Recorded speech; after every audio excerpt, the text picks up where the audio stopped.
તું મને ભૂલી જા. કેમ કેમ જિંદગીમાં ઘણા સવાલો એવા હોય છે જેના જવાબ નથી મળતા.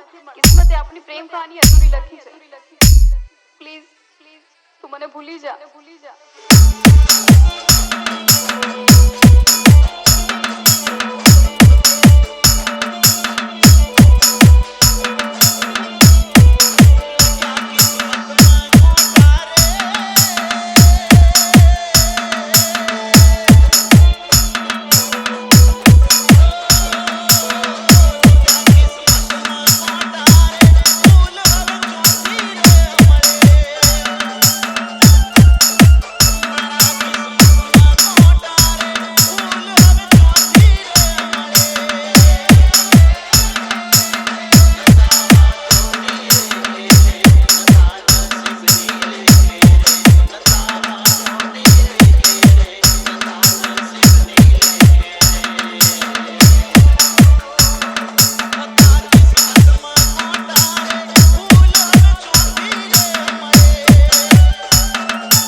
શું કરી રહ્યો છે? હવે જીવીને શું કામ? મારી દુનિયા, મારી જિંદગી, મારું સર્વસ્વ ખતમ થઈ ગયું. મારો પ્રેમ અધૂરો રહી ગયો. રાકેશ, દિવ્યાએ તને ક્યારેય પ્રેમ કર્યો જ નથી. શું? સંજુ જોડે તું મૂવી જોવા જાય છે અને રાજુ જોડે શોપિંગ કરવા, અને રાકેશ જોડે તું આખો દિવસ ફર્યા કરે છે. સિરિયસલી તું એને લવ તો કરે છે ને? લવ લાઈફ અને મેરેજ લાઈફ મારી દ્રષ્ટિએ બંને બહુ અલગ અલગ છે. અને રાકેશ જોડે તો ફક્ત હું ટાઈમ પાસ કરું છું. રાકેશ, હું તને દિલથી પ્રેમ કરું છું, પણ તારો અને દિવ્યા